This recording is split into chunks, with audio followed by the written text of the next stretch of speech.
Hi, everyone, and welcome to SpeedWeek. I'm Bob Jenkins. We have a busy racing weekend in store as both the Winston Cup and Kart Series are competing on road courses, and we'll have previews of both events. Plus, we'll talk with two of the hottest drivers in racing a little later in the show.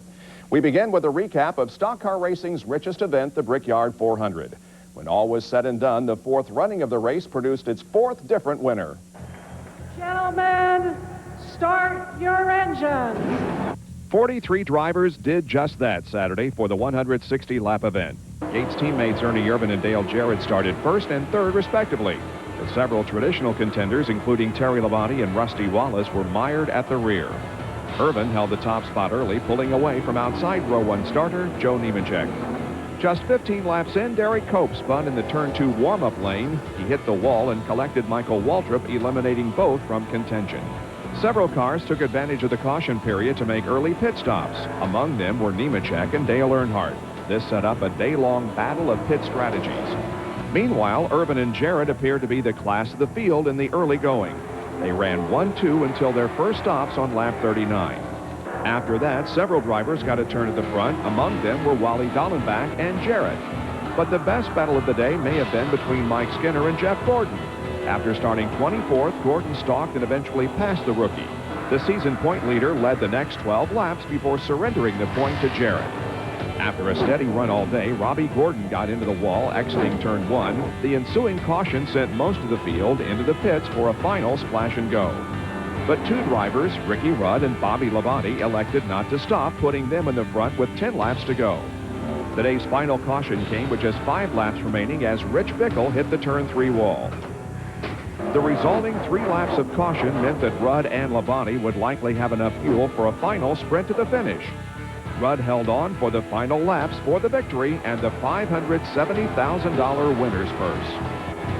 Well, we knew this was going to be really tight, really tight. We were going to go for it. We were going to roll the dice. We were either going to win it or we were going to finish last. And, you know, these guys kept telling me, back off a little bit. If you don't back off, you're not going to make it. And then the cautions played right into our hands. With Gordon's 4th place finish, he sees his points lead increase to 79 over 6th place finisher Mark Martin. Jarrett drove home in 3rd, which is where he can be found in the standings. Terry Labonte blew an engine and wound up 40th, dropping him a spot to 4th. Jeff Burton, who led 21 laps Saturday, remains in 5th. This weekend, the Winston Cup Series heads to the 11-turn, 2.45-mile Watkins Glen road course in upstate New York.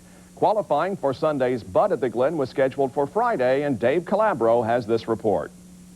Thanks, Bob. Brickyard 400 winner Ricky Rudd is lucky he pocketed all that money last weekend because he's going to need a lot of dough to repair his tied Ford.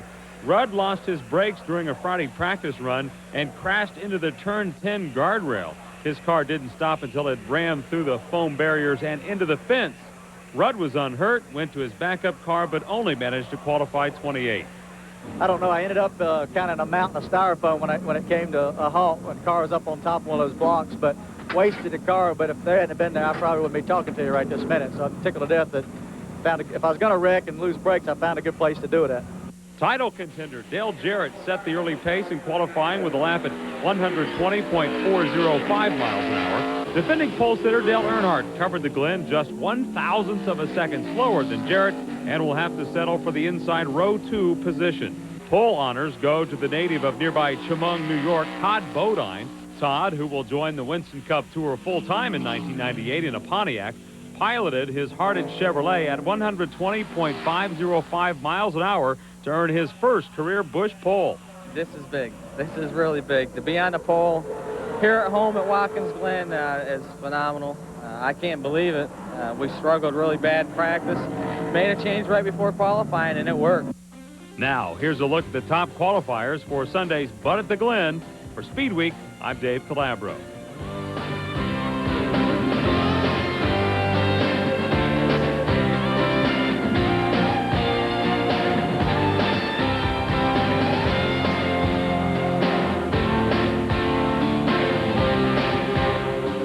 Coming up, Funny Car's hottest driver, Whit Bazemore, pays us a visit.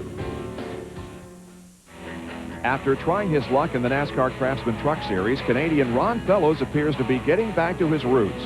The Trans Am Series regular tested a World Sports Car Ferrari for Team Scandia. He's also scheduled to drive the Ferrari in the next sports car event at Mosport Park in Ontario. It's a tremendous opportunity for me. I mean, it's not just a WSC car, but it's a Ferrari. And as a kid growing up, watching Formula One and being a Villeneuve fan in the late 70s and early 80s, Ferrari certainly brings goosebumps to my skin. Fella's success may come easier in sports cars than in Trans Am, as Tom Kendall remains in a class by himself. Kendall started third in Sunday's Players Grand Prix in Montreal, but it didn't take long for Tom to take the lead, as this pass of Dorsey Schrader put him in the top spot. As usual, Kendall went on relatively unchallenged for the win. It was his 8th straight victory, tying him with Mark Donohue for the series record. Well, joining me now from Watkins Glen is a man who is trying to make Trans Am history this weekend by winning his 9th consecutive race, 3-time series champion Tom Kendall. And first of all, Tom, can you believe that you've won 8 straight and tied Mark Donohue's record? No, it's mind-boggling. A lot of times you feel like you have the capability of winning every race you're in, but I've felt like that a lot, and the most I've ever won in a season is 6, and that's in a whole season. So to win 8 is just staggering. It hasn't sunk in, but yet it has, because I've been doing this long enough to realize what's going on. Everybody is going to be watching you this weekend. Do you feel a little more pressure because of that? I really don't. I felt a lot more pressure going into Three Rivers because it was more important to me almost to tie the record than it was to break it. I feel a little awkward about breaking Mark Donohue's record. I'm not sure that means what people want to read into that and use it as a comparison, and I don't think that's necessarily fair with Mark. He's certainly not here to defend himself, and he did all of his record breaking and so forth in 55 races. So I was more nervous last weekend. And it seems to me that Watkins Glen owes you a good memory, doesn't it? I don't feel like it owes me one. If it feels like it owes me one, this would be a nice one it could give me. I've had a lot of great memories here, and I have obviously one bad one, but I don't feel like the track owes me anything. We're going to go out there and try to do it on our own. Trans Am is running in conjunction with Winston Cup this weekend. Does that give you an opportunity to shop yourself around? I don't know. I'm a bit over that. I've been trying to break into Winston Cup and Indy cars for a long time. Won a lot of races in front of both crowds, and I'm not any closer now probably than I was then. So I figure, if anyone's out there looking for a guy who can win races and championships, they can give me a call. If not, they can stick with what they got. So where does Tom Kendall go from here? Do you have a preference?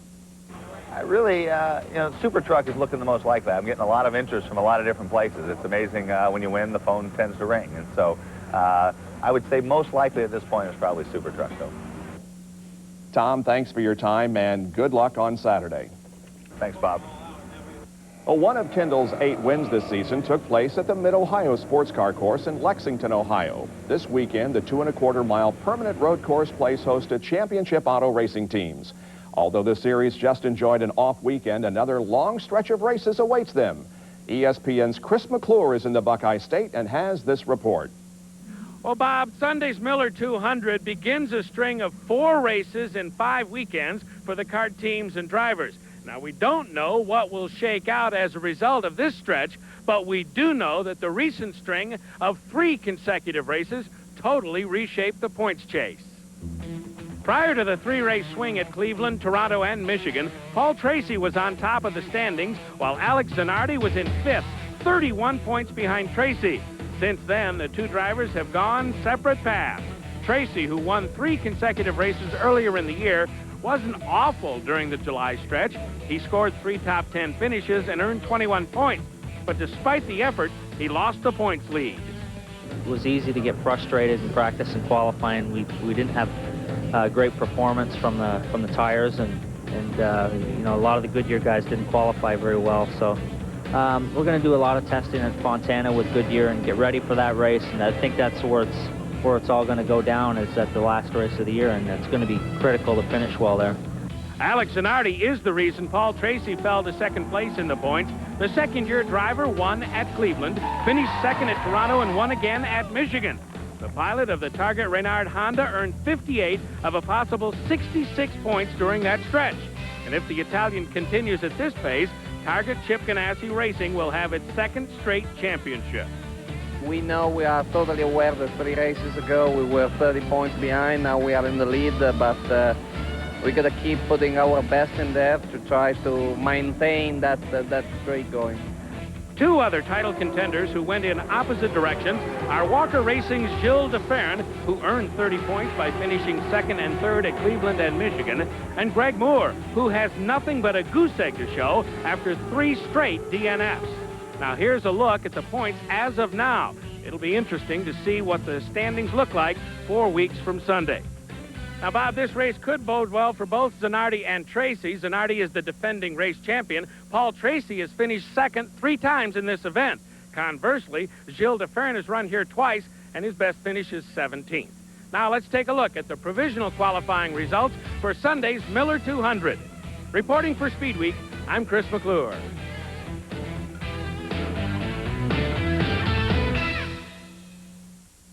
Welcome back to SpeedWeek. The NHRA Winston Drag Racing Series concluded its 3-race Western swing last weekend at Seattle International Raceway.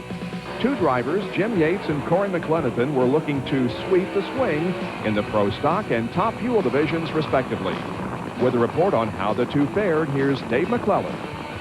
Thanks, Bob. Jim Yates' finest moments took place during the semifinal round when his nemesis in the points chase, Warren Johnson, lost to Mike Edwards. Then moments later, Yates increased his points lead when he defeated the weekend's quick qualifier, Kurt Johnson. How close did Yates come to picking up the sweep? It was a matter of inches. His side-by-side duel with Edwards was as good as it gets, as Edwards held on for his first win of the 1997 season.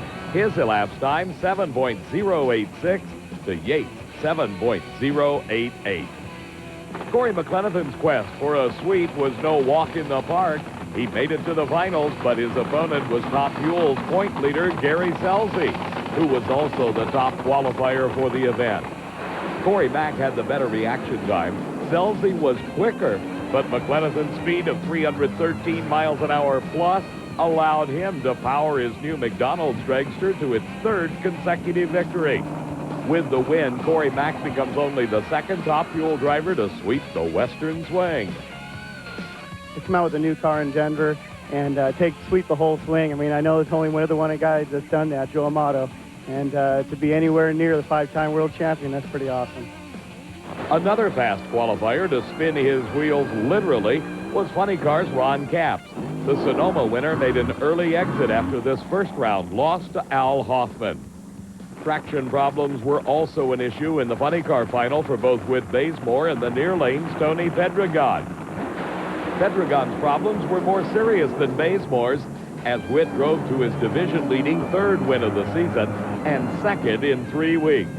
And who would have thought after 14 events that the closest points battle of the 3 professional divisions would be in Funny Car, where Bazemore trails 6-time Winston champion John Force by 114 markers. Well, thank you, Dave, and I'm now joined by Funny Car's winningest driver so far this season, Whit Bazemore.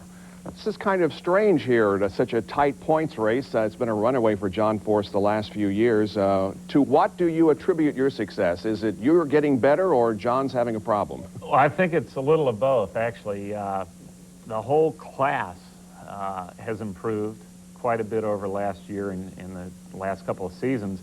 Plus, John, they've run into a few little problems where their performance has suffered a little bit. And I tell you, it's a good thing for the sport because a lot of fans and definitely a lot of races were getting tired of John running over us the way they did last year. Does it give you a special feeling to beat him? You have the last couple of times in the semis. Is it important to beat him? Oh, absolutely. You know, I think we raced something like 9 times throughout my career before we beat him. And we beat him a few times at match races, and that was fun, but it's not the same as, obviously, as beating him at an NHRA Winston National event. So it's important, and obviously now it's really important for our title chances. We've got to beat him to win the Winston Championship. So do you change your strategy now since you are so close to the points lead and a possible championship? No, I don't think we do.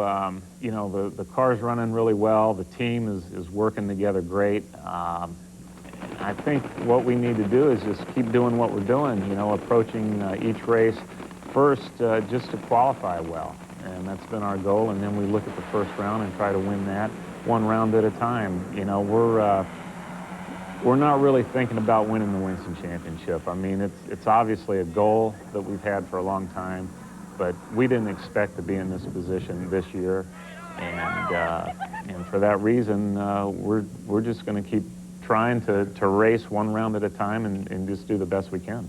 There was an interesting letter in this week's National Speed Sport News of a fan who points out that RJR's involvement in motorsports helps a lot of people, and apparently it has helped you get to where you are. Would you agree with that?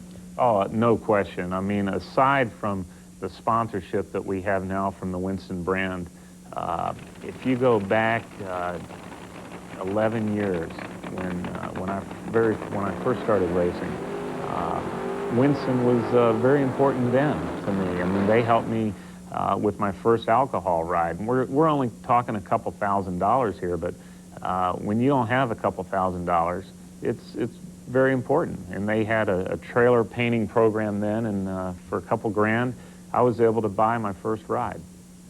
You've got Brainerd before the U.S. Nationals, but are you looking forward to the U.S. Nationals? You live in Indianapolis now. Would that be a special win for you? Oh, absolutely. You know, Indy is it's the race on our series and on the circuit. To win Indy would just be a dream come true, you know. And I tell you what else, though, Bob, just going to Indy, being competitive is good. I mean, there have been a lot of times where we've gone there struggling, and Indy's the hardest race. You know, it's if you're down when you go in the gate there, it can beat you up pretty good. So to go in there on a high, it's really important, and I tell you, I can't wait. I don't see your name, however, on the Big Bud shootout list. Why is that?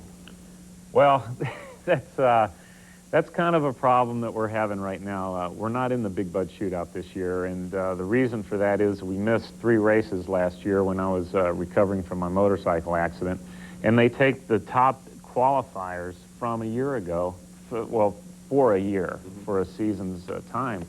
And so what we did last year is caught up to us and hurt us. And they call the Big Bud Shootout a race for the 8 top cars in the country. But this year, without the Winston Ford in it and without Ron Capps in it and Randy Anderson, you know, I think one can make a pretty good argument that this year the 8 top cars are not in the Big Bud Shootout. And it's unfortunate because it's a great race. You know, Budweiser does a lot for the sport. And they put up quite a bit of money. I mean, it's $100 grand, and only the Winston Invitational in Rockingham has that kind of purse. So it's the top money you can earn in our sport. So it hurts to not be in it, believe me. So you can concentrate on the big race itself, and you can also concentrate on helping me win the media challenge Tuesday before the U.S. Nationals. We got to do that. We got to do that, and I tell you, before June, you wouldn't have asked me to help you win it. You'd have said, "Oh, if I'm paired up with Whit Bazemore, geez, you know, this could be a problem." But yeah, now I'm in a position to help you. That'll be a lot of fun. Thanks for being with us. Well, thank you, Bob. Whit Bazemore, and we'll be back with more Speed Week in just a moment. We begin tonight's short tracking segment with highlights of the season's biggest midget race, the Belleville Nationals. Following Billy Boat's win on Thursday, Shane Scully got a great jump at the start of Friday night's feature. But Shane's night would end prematurely when he got together with Jason Leffler as the 2 battled for the lead. Shane was uninjured, as was Leffler's teammate Jay Drake, who flipped while trying to avoid the incident. The national points leader, Leffler, was unchallenged from there and beat title rival Tracy Hines to the flag. Leffler led Billy Boat and the rest of the 24-car field in the first turn of Saturday's 40-lap main event. The man on the move was Tony Stewart in the white 91. After running the Busch race the night before at IRP, Stewart started 14th in the main and was charging. At the front, Boat caught and passed Leffler for the lead, but only for the moment, as the Long Beach, California native found a new groove in the middle of the racetrack and made it work, retaking the lead with 10 laps to go. Stewart, meanwhile, had moved up to 3rd, and here used this big slide job to get around Boat for 2nd. Boat would suffer mechanical problems and finish in 7th position. At the end, no one was near Leffler, who cruised to his first career Belleville Midget Nationals championship. The All-Stars were at KC Speedway in Ohio Sunday. World of Outlaws Paul McMahon took this off-track excursion. In qualifying, he was okay. Jason Dukes lost vision of the fast time during his qualifying run. When the feature started, Dale Blaney got the jump from the pole. At the end of lap 12, Australian sprint car champion Gary Frazier put a slide job on Blaney to edge him at the line. This is another slide job courtesy of Kenny Jacobs, taking away the lead from Frazier. On a lap 32 restart, Jacobs slid up into Frazier, bumping him into the wall. Then coming out of turn 2, Frazier took a shot at Jacobs and went off the track. While they were lining up for the restart, Frazier lined up Jacobs for this yellow flag hello. On the restart, the Aussie hadn't had enough. He waited for Jacobs and tried to run into him. That ended his career with the All-Stars. Jacobs held off Blaney to pocket the $10,000 check and pick up his 5th All-Star win of the year. Wednesday was a wild night in Rossburg, Ohio for the USAC Stoops Freightliner Sprints. There were 5 red flags for the evening. This one involved Tony Jarrett, Brian Gerster, and Jason McCord. This is what McCord's car looked like after the incident. Amazingly, he walked away without injury. In the last chance semi, Terry Pletch got sideways in turn 3, collecting Tim Cox, Brian Hayden, and sending Aaron Mosley into a roll. At the drop of the green in the feature, Brian Tyler, the current USAC points leader, jumped into the lead and pulled away at the start. And just when it looked like it might stay clean and green, Charlie Baker got into the wall and flipped in front of the leaders. Dave Darlin, who was running in the number 2 spot, ran over some debris and ended his night with a hole in the oil pan and a flat tire. The only person who was able to challenge Tyler was Frankie Kerr, but there just wasn't enough traction at the bottom to carry him fast. Tyler stayed in front to motor to the win, and afterwards he caught up with Dave Despain. Brian Tyler adds to his USAC Stoops Freightliner point lead with a victory at Eldora. Man, you must have felt like this thing was never going to be over. You get the big lead, and then the yellow, and then the big lead, and then the yellow. How's it feel to win this one? It feels real good to finally win at Eldora. I mean, a lot of, big names have won here and stuff. This place has been pretty hard on me a couple different times, but finally tonight everything went my way. How do you keep your cool through all that? You have the near miss over there in turn 2, and then, as we said, everybody coming up to take a shot at you. How do you stay cool? How do you keep the focus? You just, just try to keep your head. It gets frustrating with all the cautions and stuff going on and stuff, but, I couldn't really hear them behind me until that last restart, and then I could see them sneaking underneath me and stuff. But I knew if I could keep her up on the top, keep my momentum up, that there was no way they were going to get by me. And nobody did, no matter how many times they started this thing. Brian Tyler was determined to win it, and that's going to wrap up the story here from Rossburg and Eldora. Next week, we head back to Indianapolis Raceway Park for the Bell Canyon Classic, our last appearance at IRP for the year. Thanks, Dave. Now let's take a look at the CarQuest racing calendar.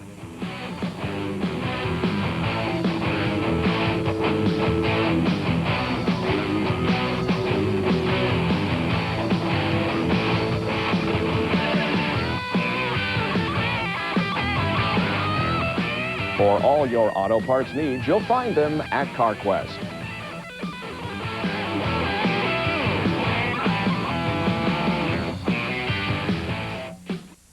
Well, that will do it for this edition of Speed Week. We'll be back next Friday night with Winston Cup, kart, and IRL previews from Michigan, Elkhart Lake, and Loudon, respectively. That's Speed Week next Friday night at 12:30 Eastern, 9:30 Pacific here on ESPN. And we'll see you Sunday from Watkins Glen at 1 o'clock Eastern. Have a great weekend. So long, everyone.